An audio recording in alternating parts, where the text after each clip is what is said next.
So good afternoon, residents, and welcome to the first COVID update that you probably have seen in well over 18 months. And so it's unfortunate that we find ourselves back in a situation where we need to provide you with more frequent COVID updates. But I'm going to turn to Leslie, our Director of Resident Services. And Leslie, maybe you can share a status update on the current situation. Of course. So we do have some more cases that are appearing across the community. Currently over in the Regency Oaks Health Center, we do have 19 residents that have tested positive, as well as 12 staff members.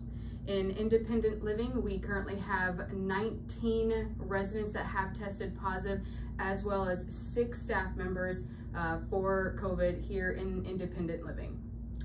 In our independent living, the vast majority of the independent residents who have been impacted by COVID are in the South Building.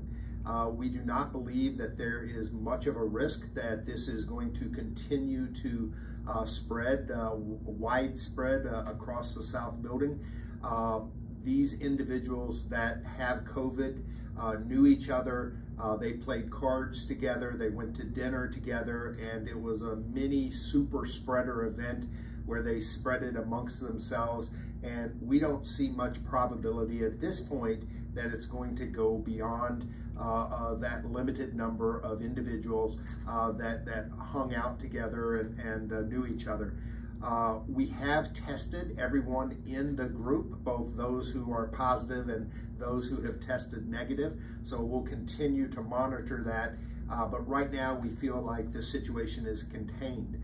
There's one other update that I do need to provide you with, and that's with our maintenance team. Unfortunately, 3 of the 6 maintenance technicians have tested positive for COVID today.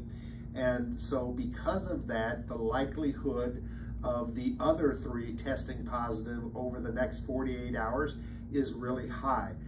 They work together, they have morning huddle together, they have lunch together, and so we think there may be a potential exposure within our maintenance department, and as a consequence of that, we've made the decision not to do work orders in apartments until next Monday. We are going to suspend those work orders until next Monday, with the exception of any emergency work order. Emergency work orders would pertain to air conditioning issues, electrical issues, water issues. So those emergency issues, we will continue to provide work orders and maintenance service. Everything else we're going to suspend until next Monday. One of the last things we want to do is send a maintenance worker who potentially is infected up to your apartment to take care of a routine work order. So that's our update for right now. We'll be back tomorrow with an additional update. We think this is contained, but the numbers were getting large enough that we felt like a special service announcement was needed. So thanks for tuning in, and we'll visit with you tomorrow. Thank you.